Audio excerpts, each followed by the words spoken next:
Focus reality and agro farming వారు premium farm land projects మన పొలం ఫేజ్ 1, 2 మరియు 3 కంప్లీట్ చేసుకొని మన పొలం phase 4 Wasar village at Narayana Khed లో ఆగస్టు 15 ఇండిపెండెన్స్ డే రోజు గ్రాండ్ లాంచ్ చేయడం జరుగుతోంది. లాంచింగ్ మరియు ఇండిపెండెన్స్ డే సందర్భంగా 5 గుంటాస్ ల్యాండ్ అవుట్ రేట్ లో బుక్ చేసుకున్న వారికి 1,50,000 రూపాయల డిస్కౌంట్ తో పాటు 2 గ్రాముల గోల్డ్ ఫ్రీగా ఇస్తున్నారు. పూర్తి వివరాలకు సంప్రదించండి. ఫస్ట్ అక్టోబర్ మాస ఫలితాలు చెప్పుకోవాలంటే ఫస్ట్ గోచారం అనేది మాట్లాడుకోవాలి. సో ఎక్కడెక్కడ ఏమేమి గ్రహాలు ఉన్నాయని ఫస్ట్ మాట్లాడుకుందాము. మనకి రాహు ఏమో మీనంలో ఉన్నారు, కేతు ఏమో మనకి కన్యలో ఉన్నారు, అలాగే శని ఏమో కుంభంలో ఉన్నారు కానీ రిట్రోగ్రేడ్ లో ఉన్నారు అనమాట. అలాగే మనకి గురువు ఏమో వృషభంలో ఉన్నారు, ఆయన కూడా రిట్రోగ్రేడ్ ఈ నెల 9వ తారీఖు అవుతోంది. అలాగే ప్రస్తుతం మార్స్ అంటే కుజుడేమో మనకి మిథునంలో ఉన్నారు, ఆయనేమో 20th అక్టోబర్కి ఏమో మనకి కిందకి దిగుతున్నారు, అంటే నీచ స్థితికి వస్తున్నారు. మనం ఆల్రెడీ కుజ స్తంభన గురించి మాట్లాడున్నాం అనమాట. సో ఇంకోటి ఏంటంటే మనకి sun most important planet and also ఏంటంటే మోస్ట్ షైనింగ్ ప్లానెట్ అంటూ ఉంటాం కదా, మనకి పవర్ ఇచ్చే ప్లానెట్ అని చెప్తాము. ఆయన కూడా ఏంటంటే ప్రస్తుతం మనకి కన్యలో ఉన్నారు, ఆయనేమో తులాకి 17th అక్టోబర్కి వెళ్తున్నారు అనమాట. అలాగే బుధుడు ఎక్సాల్టేషన్ లో ఉన్నారు, ఎక్కడ కన్యలో ఉన్నారనమాట. కేతుతో పాటు ఉన్నారు, కేతు సన్ బుధ మనకి కన్యలో ఉన్నారు స్టార్టింగ్ ఆఫ్ దిస్ మంత్. బుధుడు కూడా ఏంటంటే 10th అక్టోబర్కి మనకి తులాకు వస్తున్నారు. అలాగే తులలో ఏంటంటే మనకి శుక్రాచార్య ఉన్నారు, శుక్రుడు ఉన్నారనమాట. ఆయన ఏంటంటే 13 అక్టోబర్ వృశ్చికానికి వెళ్తున్నారనమాట. ఇవి గ్రహస్థితులు.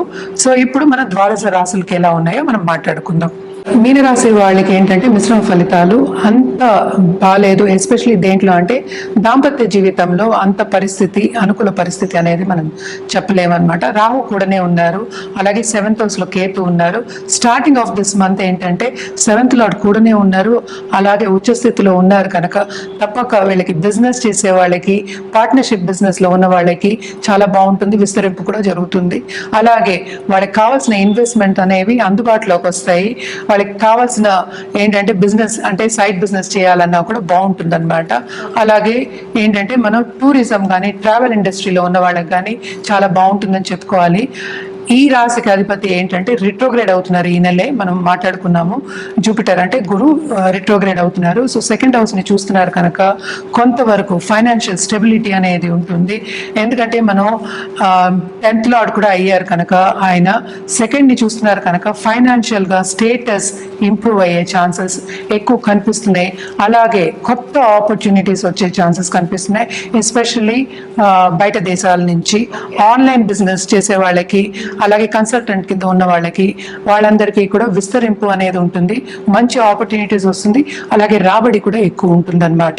ఈ రాశిలో ఉన్న స్టూడెంట్స్కి కూడా ఇది మంచి తరుణం, especially first half of this month. ఎందుకంటే కేతు 7th లో ఉన్నప్పటికీ వాళ్ళు అనుకున్నది సాధిస్తారు, ఎందుకంటే 7th లార్డ్ కూడానే ఉన్నారు కనుక, అలాగే సన్ కూడా ఉన్నారు కనుక తప్పక వీళ్ళకి ఏంటంటే గుర్తింపు అనేది ఎక్కువ ఉంటుంది.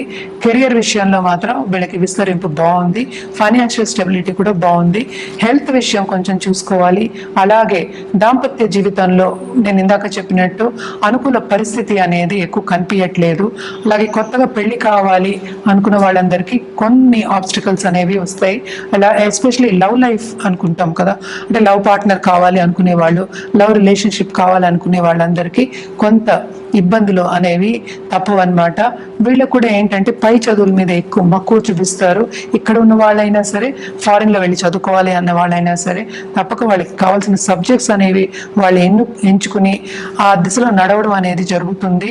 అలాగే మనం చూసాము అంటే ఇప్పుడు ఉద్యోగ రీత్యా ఫారిన్లో వెళ్ళి సెటిల్ అవ్వాలి అన్న వాళ్ళందరికీ మంచి తరుణమే ఇది. ఎలాగో ఫారిన్లో వెళ్ళి సెటిల్ అయ్యే సూచన ఉంది కనుక తప్పక ఆ దిశలో నడవడం అనేది జరుగుతుంది. ఇదొక ఫస్ట్ స్టెప్ కింద ఈ నెల తీసుకోవచ్చు అనమాట. తప్పక వీసా ప్రాబ్లం రాకుండా వాళ్ళు ముందుకు సాగడం అనేది జరుగుతుందన్నమాట. అలాగే ఈ రాశిలో ఉన్న పాలిటీషియన్స్ కూడా ఇది అంత బాగుండదు, ఎందుకంటే సపోర్ట్ సిస్టమ్ అనేది కొంత ప్రాబ్లం ఇస్తుంది కనుక, డబ్బు ఉన్నప్పటికీను కొంత ఇంటర్పర్సనల్ రిలేషన్షిప్ దెబ్బతింటాయి కనుక కొంచెం జాగ్రత్తగా ఉండవలసిందే. అలాగే దాంపత్య జీవితంలో ఆలుమొగలికి ఎడబాటు వచ్చే ఛాన్సెస్ ఎక్కువ కనిపిస్తున్నాయి. ఎక్కువ డిసగ్రిమెంట్స్, ఈగో క్లాషెస్ వచ్చే ఛాన్సెస్ ఎక్కువ కనిపిస్తున్నాయి అన్నమాట. సో కొంచెం జాగ్రత్తగా ఉండాలి. ఎందుకంటే 7th హౌస్లో సన్ కూడా ఉంటున్నాడు కేతుతో పాటు. అండ్ ఆల్సో హెల్త్ విషయం కొంచెం సెన్సిటివ్ అయ్యే ఛాన్సెస్ ఉన్నాయన్నమాట. వీళ్ళకి సూచన ఏంటంటే ఎక్కువ కోపం, అగ్రెసివ్నెస్ తెచ్చుకోకుండాను శాంతంగా కొంచెం ఆలోచించుకుని తొందరపాటు నిర్ణయాలు తీసుకోవద్దు అనేది సూచన అనమాట. అండ్ ఆల్సో మన రెమిడియల్ మెషర్స్కి వచ్చాము అంటే తప్పక వీళ్ళు నవగ్రహ హోమాలు చేయడం చాలా మంచిది థర్స్డే. అలాగే ఏ గురువు అయినా సరే గురువు కాళ్ళు పట్టుకోవడం అనేది వెరీ వెరీ ఇంపార్టెంట్ అనమాట. ఈ రాశికి అధిపతి కూడా గురువు రిట్రోగ్రేడ్ అవుతున్నారు కనుక తప్పక కొన్ని విషయాల్లో స్తంభించడం కానీ లేకపోతే ఆబ్స్టికల్స్ రావడం కానీ కనిపిస్తున్నాయి కనుక ఈ నేను చెప్పిన పరిహారాలు చేసుకుంటూ, అలాగే ఏంటంటే థర్స్డే గురువు కాళ్ళు పట్టుకోవడం అంటే ఏంటంటే టెంపుల్కి వెళ్ళి, ఏ గురువు అయినా సరే టెంపుల్కి వెళ్ళి సేవించడం అనేది చాలా మంచిది. ఏదో ఒక పూజ చేసుకోవడం వాళ్ళ పేరు మీద ఇంపార్టెంట్ అన్నమాట. అలాగే మనకి నవరాత్రులు వస్తున్నాయి కనుక తప్పక శక్తి పూజలు చేయించుకోవడం కానీ, అలాగే దేవిని పూజించడం కానీ చాలా మంచిదన్నమాట. కలర్స్ విషయానికి వస్తే కనుక తప్పక ఎల్లో అండ్ గోల్డ్ వాడడం చాలా చాలా మంచిదన్నమాట. ఎస్పెషలీ ఆన్ థర్స్డేస్ వాడి చూడండి, చాలా బాగుంటుంది. ఇవన్నీ మనం జనరల్గా మాట్లాడుకుంటున్నాం. వ్యక్తిగత జాతకం అనేది చూపించుకోవడం అనేది వెరీ ఇంపార్టెంట్. దాన్ని బట్టి ఏంటంటే మన రెమిడియల్ మెషర్స్ ఇవ్వడం జరుగుతుంది. అలాగే ఏంటంటే జెమ్స్ కానీ, అంటే జాతి రత్నాలు కానీ వాళ్ళ జాతక రీత్యా చూసి కరెక్ట్గా శూన్యంగా చూసి ఇవ్వడం అనేది జరుగుతుంది కనుక తప్పక జాతకం పరిశీలించుకోవడం అనేది చాలా మంచిది. ఇవన్నీ కావాలి అంటే తప్పక కింద స్క్రోల్ అయ్యే ఈమెయిల్ ఐడి అలాగే నంబర్కి సంప్రదించవచ్చు. అన్ని వివరాలు చెప్పడం జరుగుతుంది.